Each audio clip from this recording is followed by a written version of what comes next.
Yo, YouTube, what is going on? Welcome to the advanced looping guide for Dead by Daylight. If you guys are not already pretty experienced at the game, you might want to stop and take a look at the first two videos in the series. We have a beginner guide as well as an intermediate guide that'll help you kind of get up to speed. This video is strictly for people who already have a good bit of experience but really want to take their play to the very top level. Another quick reminder that these videos are formatted around the idea of being chased by a 4.6 killer with no chase power, because you basically need to learn how to play against standard fundamental chase in order to learn other killers that have chase powers, because they are basically just fundamental chase but with a little bit extra. Now there's a lot to cover in this video and I don't really know how to format it in a way that makes sense, so I hope you guys don't mind. I'm just going to jump around and give you guys a bunch of different information with timestamps. So let's just get right into it. Okay, so the first thing I want to talk about going into this video, because this is going to be very important for almost everything I talk about until the end of this video, is that this is where you get into the part where you really have to pay attention to the player that you're going against and adapt to their playstyle. What I mean by this is that there's a lot of times where you have to make decisions based on what you think the killer you're going against is going to do, and that changes drastically based on their experience. But also being able to recognize their experience is a skill in and of itself. For instance, playing against a killer who is still kind of new and learning and doesn't really know what to do, you would make vastly different decisions than you would if you were going against a killer who very clearly has a pretty good idea of how to play the game and is obviously going to go for certain mind games that a new player wouldn't. So definitely pay attention to this in your games. Really, you should try to get to a point where you can identify the skill of the killer within about 30 seconds of being chased by them. I think really good players could typically do it that fast. Now, actually identifying this can be, from very obvious things, like maybe a killer tries to mind game a pallet that's clearly safe and just wastes a lot of time. That would obviously show inexperience, whereas a killer maybe going for really interesting mind games that catches you off guard often might, kind of point to the fact that they might be more experienced. If this is something that doesn't come naturally to you, I would definitely highly suggest playing some killer yourself, because that will give you a very good perspective in terms of what actually makes a killer good versus making a killer not good. Now, we ended the last video talking about safe pallets versus unsafe pallets, and we kind of got into how to play safe pallets, but we haven't really touched that much on how to actually play the unsafe ones. Now, the reason is it is very complicated. So the general philosophy for playing an unsafe pallet is essentially just you want to use this in some type of a way where you get enough distance that you can make it to somewhere safer. Realistically speaking, the only two ways that you're going to get away from an unsafe pallet like this is either from the first option, which is getting the stun with the pallet, right? Like actually getting the killer to walk through the pallet while you throw it and getting a stun and then running away while the killer's in stun animation. Or two, it's after you throw the pallet, if you can manage to bait the killer into either swinging at the pallet, or if you can get them to bite really hard on a fake vault and get them to double back and get some distance, you can sometimes use that distance to get where you need to go. This obviously also depends on how far the next resource is though, so try to make sure to pay attention to where you're trying to go, because you need a certain amount of distance to get there, and you got to make sure that you only leave when you have that amount of distance. Now, this kind of leads me into another topic that I wanted to talk about, which is the idea of knowing how and when to greed the unsafe pallets, because there's a lot of strategy that goes into this, and in order to explain this, I think I have to maybe give you a slight killer guide here as well, just to explain the point of view. Now, the idea here is that as a killer, if a survivor is at an unsafe tile, and again, if you're a smart killer, you don't want them to leave that unsafe tile, right? You want them to throw the pallet, and then you want to force them to play it, because realistically they're vulnerable and you will likely be able to kill them. So basically, as a killer, you should be extra scared of being stunned by pallets like this, because essentially, as long as you don't get stunned, you have a very high chance of getting a hit and or the kill if they're already injured.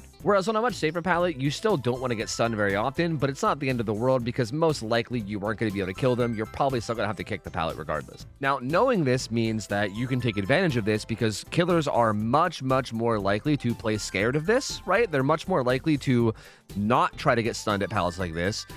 And also at the same time, because the pallet is unsafe, that means that the loop is shorter, which means if you decide to greet it and not throw it, there's a shorter distance you have to make, which means it's a lot easier to actually get away with another loop. Now, what makes this also make even more sense is that if you just straight up throw the pallet without getting a stun, then you're kind of already forcing yourself into a dangerous position, right? Like, greeting pallets is dangerous because you might get hit if the killer bowls right through it. But the idea behind these unsafe pallets is that if you just throw the pallet outright and get stuck there, you're already most likely going to get hit. So there's really not, like, the risk is really not that much of a big deal, because you're already kind of in a risky position to begin with. The logical arguments for this making sense go even further because, again, on these unsafe pallets, you really want to get stuns in order to get away. And if you do this kind of a greedy play, especially if you do it like once or twice to really, test the killer or show the killer that you're willing to greet it, that's going to make them much, much more likely to actually swing through it, which will give you a much higher chance of actually being able to get the stun, which gets you away. You essentially just want to do a really good job of keeping the killer on their toes and making sure that they aren't 100% sure that you're just going to throw every pallet or whether you're going to greet it or what you're going to do. That way you can catch them off guard. Another really good practice to get into is that if you're trying to get the stun, it's really good to go past the pallet and kind of off to the side to try to hide yourself behind it, but still be within range that the throw pallet prompt is there. That way the killer might think that you ran past it and are trying to greet it and then might walk into it so that you can get the free stun. Another kind of pallet that exists quite frequently are pallets that have one side that is safe and one side that is unsafe, and sometimes, these can vary in terms of how safe and unsafe they are, but essentially an important thing to note here is that if you're getting to the pallet with just barely enough distance on the killer that you're not getting hit, this is actually a dangerous situation because the killer can go around the small side as you're stuck in the pallet throw animation, and essentially they'll end up with enough distance on you that you are most likely going to get hit. Now again, if you're playing against a killer who knows what they're doing, who you think is going to know about this is where greeting comes in really handy, right? Like, you're going to expect those killers to try to get a big head start around the unsafe side to try to create that hit. So if you greet the pallet and then go around the big side, you essentially end up in a position where you are on the safe side of the pallet with distance, and then suddenly the pallet becomes safe. Now, obviously, keep in mind if you're coming at the pallet from the safe side where the killer doesn't really have any distance around the unsafe side to begin with, then you can just throw the pallet like normal and it's totally fine. Now, not to sound like a broken record, but all greedy plays like this come with risk, right? So, of course, if the killer is good, they will most likely think to go for this play that gets them damage. But if the killer player is not good, or if it's just a good killer player that maybe expects you to do this could still always result in you getting hit. But generally, the philosophy here is that this situation is generally unsafe by nature. There is no guaranteed safe play that'll get you not hit here, so you have to take a chance one way or the other. So you have to just kind of predict what you think is going to happen and then play around it, and oftentimes greeting is the right play. And since we're on the topic of very, very unique pallets, I kind of want to talk about an interesting kind of pallet that exists on a few different maps and Behavior seems to be doing more of, and that is pallets that aren't exactly extremely strong, but they have a very, very large, time waster-like object right beside them. Now, the background will have 3 different examples from Dead Dog, Azerov's, and also the new Eerie of Crows, but there's probably even more that I'm not thinking of. Now, essentially, when you play these, the idea is you can use these really, really big objects near the loop that have good vision to actually loop it before you go to the pallet, because it's essentially the same thing as looping a pallet, right? Like, you're just holding your distance and buying time, but it's bigger and safer than the pallet itself. Now, while these tiles that I'm showing are always spawning the same way with the pallet and the object near it, any really large object like this that's near a pallet or window anywhere on the procedurally generated map can be done like this, right? You can find a lot of spaces around maps where there's just a large object and then a window nearby, and you just use that large object to try to get distance for the window. Another really big example of this that I want to mention before moving off the topic is even the water tower on Macmillan. This is an extremely valuable resource, especially when the killer you're going against does not have any major form of mobility. When you have a lot of distance around this, you can kind of just keep running and do entire loops around it that buy you so much free time before you actually have to break away and go to a loop. So again, keep in mind that DBD is a game that's all about distance and spacing and pathing, and as long as you have distance on the killer and also decent vision of them, then you can use that to your advantage to get where you need to go. And this game is not actually about slapping on windows of opportunity and running to every yellow aura that you see. Speaking of spacing, this is another thing I wanted to say quickly as well. This is essentially like visual check spots, but for windows. I think a very important thing to keep in mind is knowing exactly how much distance you need in order to make a vault. Because if you have this combined with the fact of knowing that you can press spacebar late to get a fast vault, right? You don't have to press the spacebar right away. You can wait until the very last second as long as you know the timing. This makes it so that if you're playing a window that's semi-safe but still kind of mind-gameable, such as a jungle gym window, you can set up a fast vault and then kind of react at the very last second based on what the killer does, whether you actually send the vault or fake it and keep running based on whether the killer actually commits or doubles back. But again, this really only works if you're really comfortable with the spacing and you actually time it correctly. If you do this too early or too late, then obviously the killer can either A, hit you on the vault, or B, hit you by doubling back and catching you on the other side of the vault. In general, though, very, very good to practice the idea of vaulting at the last second in terms of safely vaulting at the last second, essentially as late as you can while still getting away with not being hit. Now, to come back to a topic that we talked about in the first couple of videos but never went into detail about, let's talk about Bloodlust, because Bloodlust is definitely a big mechanic that happens when you're getting chased by a killer, especially with no chase power, and managing it is important. Very good killer players will know that Bloodlust management is difficult, and they will not shy away from just building up Bloodlust and really testing you with their extra speed to possibly squeeze out a free hit on you. So the first thing to keep in mind is that the major way you break Bloodlust, and probably the easiest way, is to find a pallet that is Bloodlust safe. And what I mean by this is you finding a pallet that is so safe, so strong, that even if the killer has Bloodlust 3, they literally cannot mind game it, and they're forced to kick it no matter what. Now, there's a few of these pallets that exist that are really easy, that anybody can play them and break Bloodlust. And then there's some pallets where you can break Bloodlust, but you have to be very skilled, and you also have to know about things like shift teching. Now, shift tech is essentially just a fancy, dumb name because everyone calls everything a tech in DBD, and it's basically just a name for the act of just abusing the chase mechanics in DBD. So to explain this, I have to explain exactly what a chase means in DBD, right? Like, you might think a chase is just the killer following you as survivor, but in order for the game to actually consider it a chase in terms of like official chase mechanics, 3 criteria need to be met. First off, the killer must be moving. This one's kind of simple. Secondly, the survivor must be in the killer's line of vision, but also within 12 meters of the killer. And third, and this is the most important one because this is where the abuse comes in, the survivor must be sprinting. And just to define what I mean by this, sprinting is basically going through any kind of motion while holding down the shift button for more than about half a second. And the reason I clarified this half a second thing is that you could actually like fast vault windows, or at least medium vault windows, as long as you let go of shift the second that you like actually trigger the vault, you could actually do this in a killer's face and it won't start chase. And now also because of this, you could actually fast vault windows without starting a chase too. If you're walking towards the window, you could use the momentum and hit shift for just the right amount of time to basically get the fast vault prompt.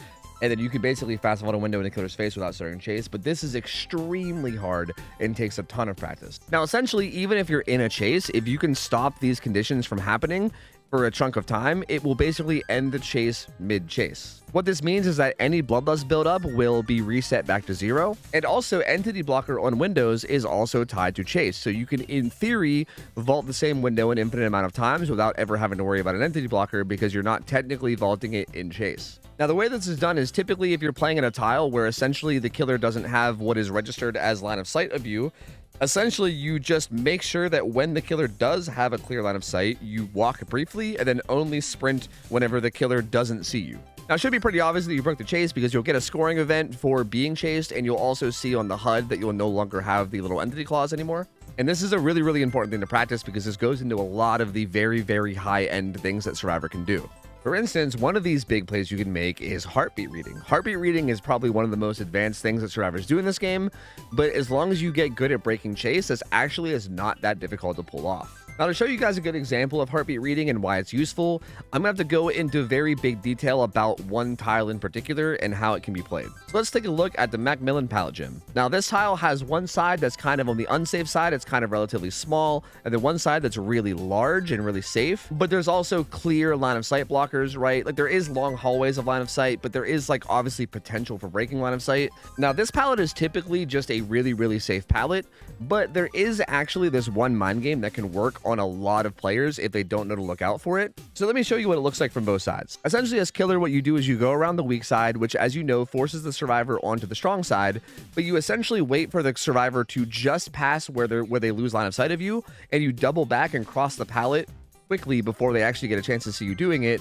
and then suddenly you just show up on the unsafe side of the pallet while they think you're still following behind them. Now, again, I don't mean for this to be a killer guide video, but you can try this in your games, and I promise it works against a lot of players. Now, there are ways to avoid this on Survivor. Like, there's 2 major ways, right? Like, one is heartbeat reading, which I'll get into in a second. The second one is, like, essentially when you get to the corner where you're about to turn the corner, you can just wait a second and keep an eye on the killer, right? Again, if you're really comfortable with spacing and you know exactly how much distance you need in order to make it to the pallet, you can wait until you're at that exact amount of distance before you actually run to the pallet.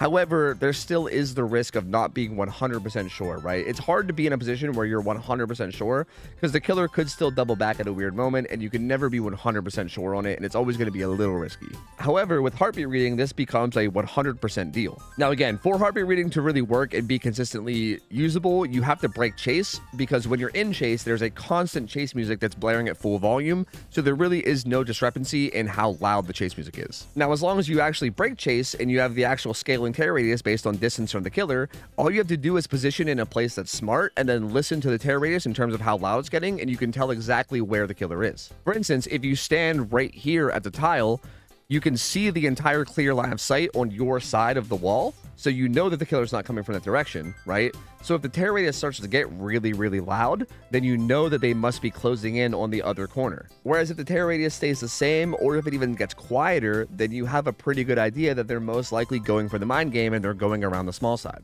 I'll give you 2 clips real quick of both situations happening so you can see the difference.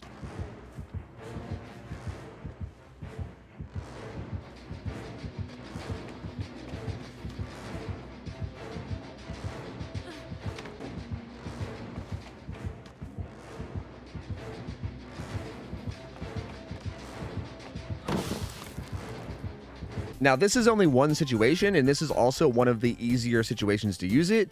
There's a lot of places where once chase is broken, if you're really, really good at paying attention to the tear radius, you can kind of have a really good idea of what the killer is most likely doing just based off that. This is usable at shack, jungle gyms, even like big structures like water tower and like the logs that spawn in place of water tower. This is something that almost scales infinitely, and you can get really, really good at it and become just a disgusting menace of a survivor.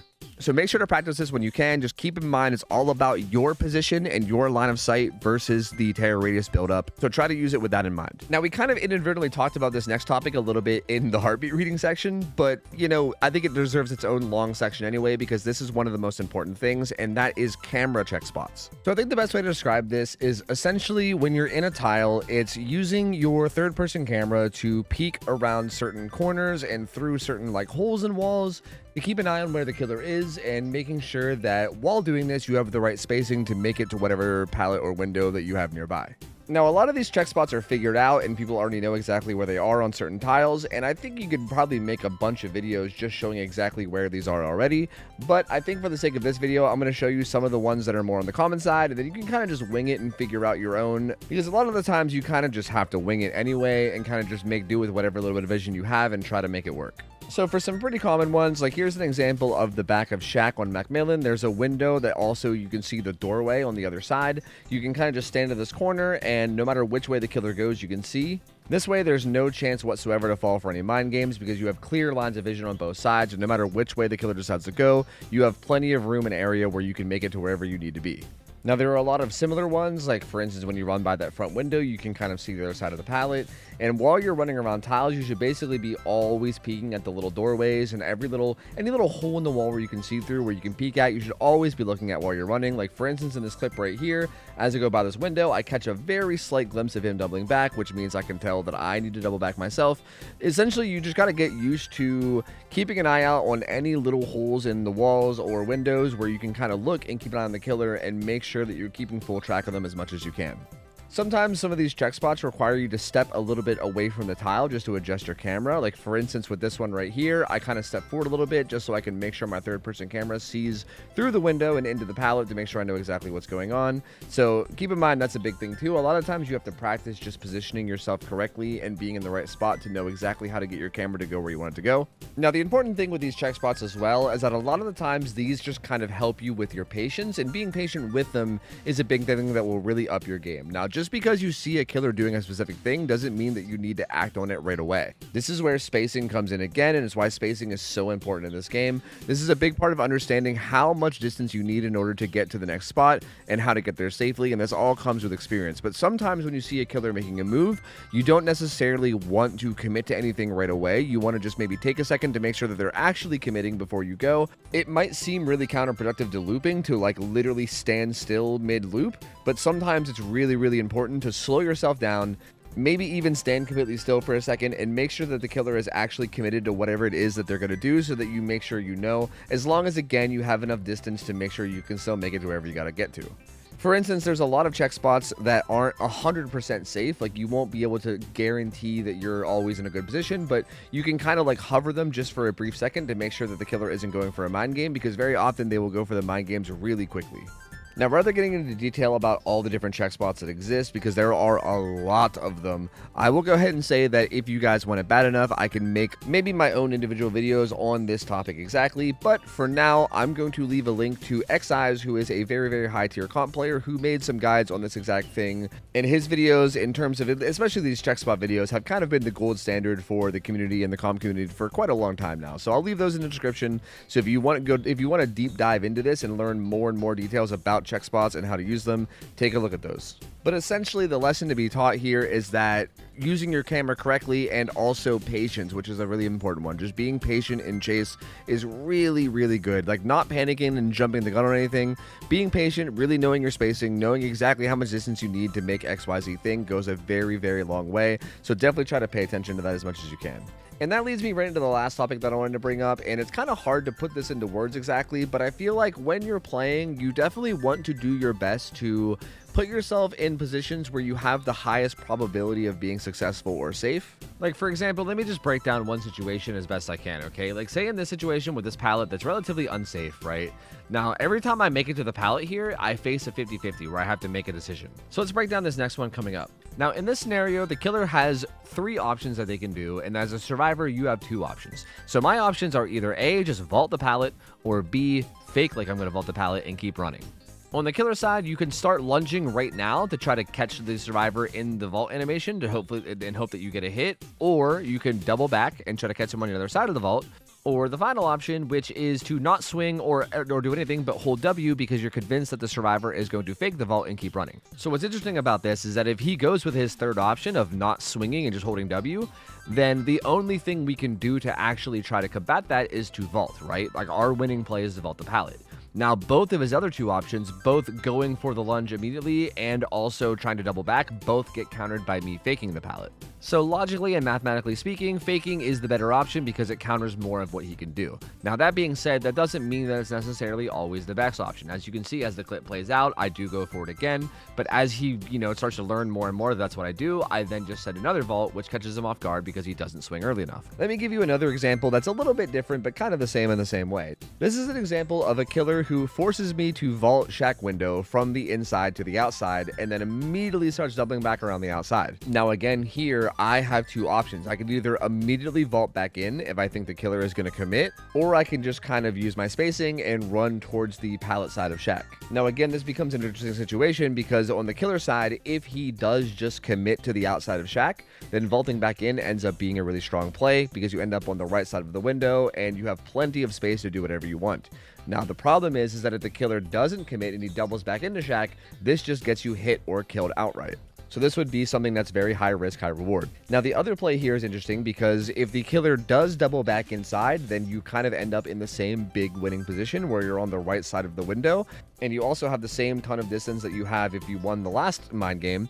But this one is interesting because if the killer does the other one, if they actually commit to the outside, then you don't really end up in a pure losing position, right? You still end up with enough distance that you can make it to the shack pallet, which you could either just throw outright for safety, or even if you wanted to greed that again, you could still then play another risky window vault. So in this scenario, option 1 is basically just a pure 50-50 of if you win, you're in a great spot. If you lose, you're guaranteed to take damage. Whereas option 2 is kind of like a 50-50 where even if you lose the 50-50, you still end up in a position where you're not completely helpless. Now, this same general philosophy is kind of what leads me into the other topic I want to talk about here, which is essentially just leaving the tile. Knowing when to leave the tile, when to go to the next one. This is a big thing that I think you start to do more as you get better and better at the game, is not shying away from just flat out walking away from whatever tile that you're playing and going to the next one, especially if the killer's doing something kind of funky, or if you just know you have enough space to make it. Now, this kind of play is really good for a lot of different reasons. First off, you can just kind of get away from the tile that you're at. So if you're currently in a weird spot where you're playing 50-50s, you can kind of just get to a new area where you can kind of have a brand new,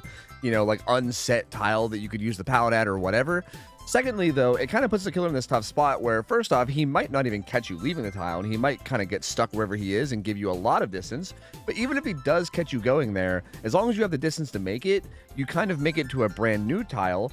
And if he doesn't ever kick the first pallet, then what this kind of turns into is you can turn the tile that you make it to and the old tile that you're playing into kind of one big area where you're playing both at the same time. And if you do this with multiple tiles, I mean, sometimes you could tie 3-4 tiles together and you end up with this massive massive area where you have a lot of different resources and the killer just gets overwhelmed by the amount of options that you have. This is also something you have to be very careful with. Again, if you're just starting to try to use this, you might use it the wrong way sometimes, because you got to make sure you know that you have another tile nearby. You have to make sure you have enough distance to make it to that tile, and you also have to make sure the tile that you make it to is a safe tile, right? If you end up running away to an unsafe tile, then you might end up just getting yourself killed. So again, this is one of those things where early on you might get yourself killed doing this, but it's a very, very good practice to get into, because once you get comfortable with it, this gives you so many good options. Now, before I end this video, I think I've given pretty much all the information that I need to give for like basic M1 chase. I want to say that it is very, very important, just like one final send off. It is very important that you utilize the info in this video, because a lot of the things I told you in this video, like things like heartbeat reading and stuff, are not really that viable against killers that have like actual chase powers, right? Like that kind of stuff is really only doable against like the weaker chase killers that are just pure M1. But it is very, very, very important to learn all this really advanced stuff, because you will find that I'm going to release videos later that go into more detail about counterplaying specific killers, and there are a lot of killers in this game where it is very, very vitally important to play very strongly against them when they're in their pure M1 state. And speaking of which, I am planning on uploading more videos in the future that go into specific detail about each individual killer, so keep an eye out for those. I hope you guys enjoyed this video. If you guys learned a thing or two, please like the video, share it with your friends, share it with anybody who might be new to the game that you're trying to learn. Thank you guys so much for watching this. I hope this helped, and have an awesome rest of your nights. I'm out of here. I'll see ya. I'll take care. See ya. See you later.